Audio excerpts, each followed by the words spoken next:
ناټو طالبان باید تاوتریخوالی کم او امریکا سره د هوکړې درناوی وکړي.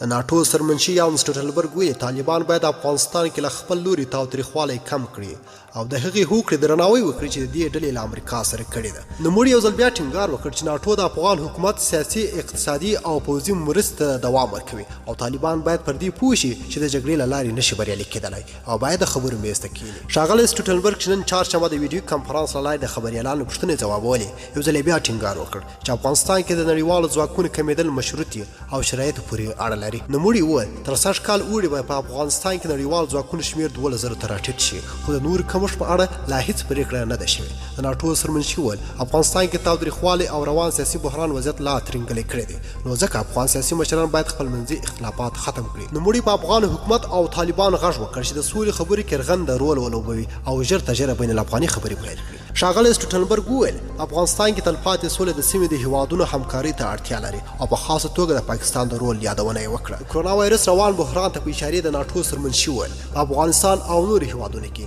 ځایي قومندانانو اړین تدابیر نیولي چې دا وایرس د ناټو پوځیان په منځ کې خپور نشي. د ده په وینا د کرونا وایرس له کبله ناټو په نړۍ کې خپل ماموریت نشي درولی، ځکه د القاعدې او نورو ترهګرو ډلو ګواښ لا هم پر خپل ځای دی. د ویډیو له کتلو مو ډېر زیاته مینه او مننه.